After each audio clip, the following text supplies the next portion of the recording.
Welcome again to our Digging Deeper through the Gospel of John series.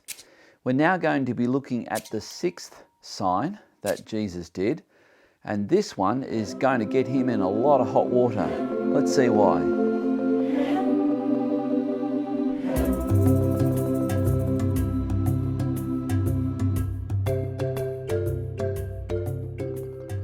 We've seen that John has structured his gospel around a couple of themes. One is the signs. There's 7 signs that Jesus will do. We're now going to have a look at number 6.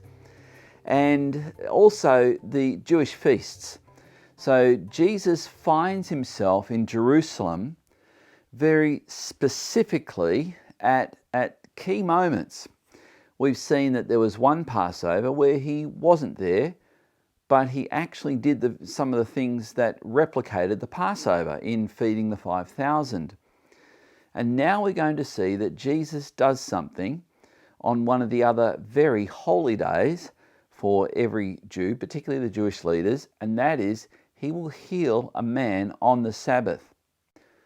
Let's see if we can follow the story and see what Jesus is actually teaching his disciples by healing this man the way he did. We're reading from John chapter 9, verse 1. As he passed by, he saw a man blind from birth, and his disciples asked him, "Rabbi, who sinned, this man or his parents, that he was born blind?" Now, this is a very typical question of people that arises when something goes wrong. Who's to blame? Well, we're going to find that Jesus doesn't give the answer that they were looking for. I mean, they give him 2 options. He doesn't take either option. Let's see how Jesus responded. Jesus answered, "It was not that this man sinned or his parents sinned, but that the works of God might be displayed in him." Well, let's just pause there. Let's not take what Jesus said out of context. It's not that this man sinned or his parents sinned. Yet, that's not the reason this man is born blind. He's not saying this man didn't sin or his parents didn't sin. He's not saying that at all. But they're looking for what reason is this man being punished by God? Is it because his parents sinned or he sinned? And Jesus is saying he's not being punished by my Father at all. Essentially, that's how I'm paraphrasing his answer. And we get that from the context because of what Jesus now says about this. "We must work the works of him who sent me while it is day. Night is coming when no one can work. For as long as I'm in the world, I am the light of the world." Having said these things, he spit on the ground and made mud with the saliva. Then he anointed the man's eyes with the mud and said to him, "Go, wash in the pool of Siloam," which means sent. So he went and washed and came back seeing. All right, here's the question that I hope arises in your mind as we read this. Was Jesus having this discussion in the presence of the man born blind? Was this what was happening? So now we ask the question, did this blind man hear Jesus having that discussion with his disciples? If so, did he recognize from the voice and what the discussion was that this was Jesus? This might be a question that we ask, and I think it's worth asking because the answer will appear a little bit later in the text. But the subtle answer appears by the man's response. Jesus does this extraordinary thing with his saliva. He makes mud and puts it on the man's eyes and then tells him to go and wash. But why should the man? Why would he even consider doing this? And the answer will become clear when we see that this man who couldn't see realized this was Jesus and he had the authority to do it. In other words, what we're seeing here is that this man responds in faith. He trusts what Jesus said. We read on.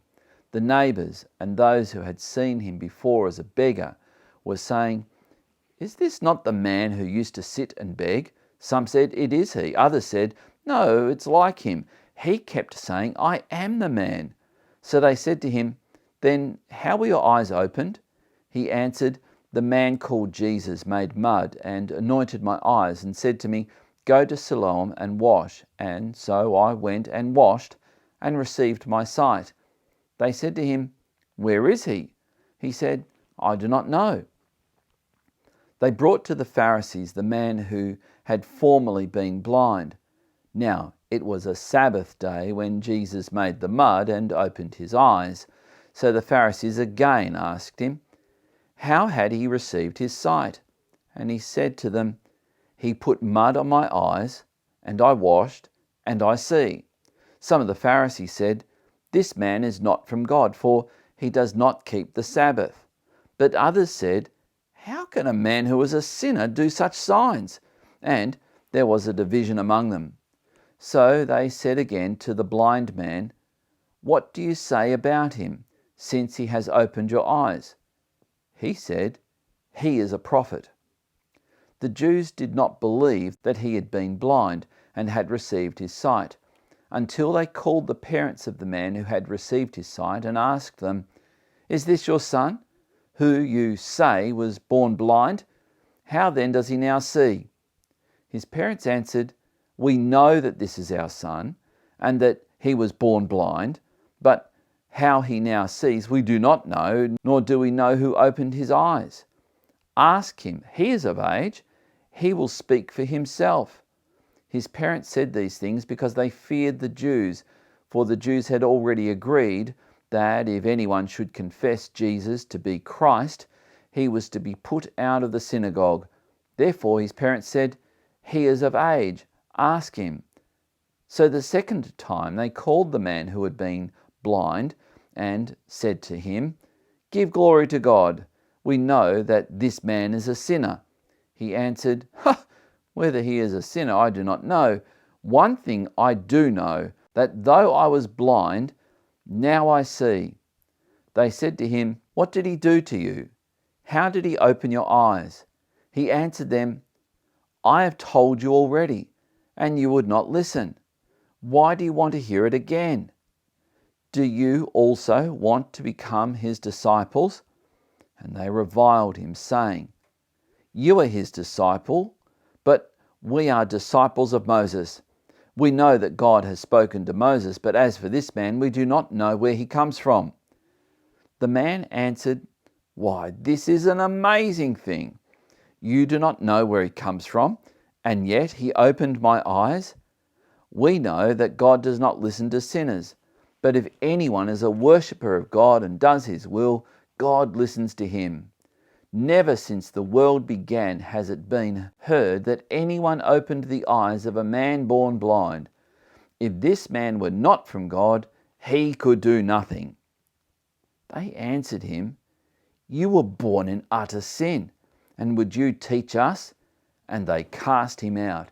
And there we have this equation. If bad things happen, it must be because people have done bad things. And so Jesus will correct this pretty strongly, but in a way we might not suspect. And here we have the Jewish leaders doing the very thing that just about every Jew would have feared, and that is being ostracized, being cast out of the synagogue, which is a way of saying no one from the Jewish community was to have anything to do with this person anymore. Let's see how Jesus responds. Jesus heard that they had cast him out, and having found him, he said, "Do you believe in the Son of Man?" He answered, "Who is he, sir, that I may believe in him?" Jesus said to him, "You have seen him, and it is he who is speaking to you." Now let's consider this. This man who had been born blind from birth, had now seen Jesus. And he would have clearly recognized this is the man who was talking to me. And Jesus has now identified himself using that most common and favorite term that he used to describe himself, the Son of Man, which is a divine term based again on the prophecy in Daniel chapter 7, verse 13 and 14. And here we have Jesus saying to him, you have seen him. It is he who is speaking to you. Let's notice the response of this man. He said, Lord, I believe. And he worshipped him. Jesus said, for judgment I came into this world, that those who do not see may see, and those who see may become blind. And again, Jesus is referring to spiritual blindness and spiritual sight. And knowing that the man has confessed that it was Jesus who healed him tells us that he knew it was Jesus. And now this exchange leads this man to the conclusion that John wants all people to come to, where it says that this man worshipped Jesus. He worshipped him, verse 38. Some of the Pharisees near him heard these things and said to him, are we also blind? Jesus said to them, if you were blind, you would have no guilt. But now that you say, we see, your guilt remains. Thump. And it just boggles the mind how hard these religious leaders could be in not rejoicing that Jesus had done a great miracle for this man. And this is a part of the point that I think John is making, that their religious bigotry made their hearts hard. May we not be like that. May we be open to rejoice with those that God does good things, and also not to assume that someone is beyond God's mercy and God's grace. And this is a powerful story, both of Christ's divinity, his miracle working power. As this man said, never in the record of the Old Testament was a man who was born blind given his sight. It's never happened, and today it has.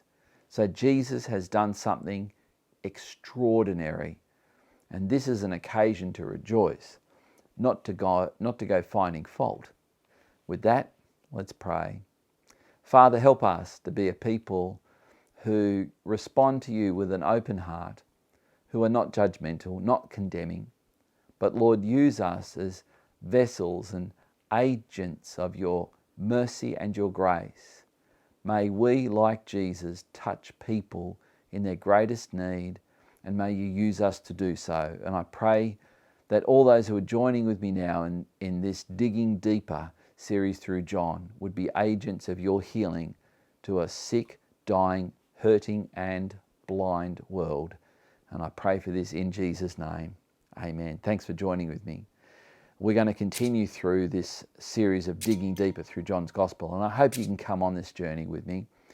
I'm hoping that we can make this a daily video. That's my effort right now, to make this a daily thing so that you can each day ponder about the magnificence, the beauty, the greatness of Jesus Christ, and that it will do something to your worship of him even now.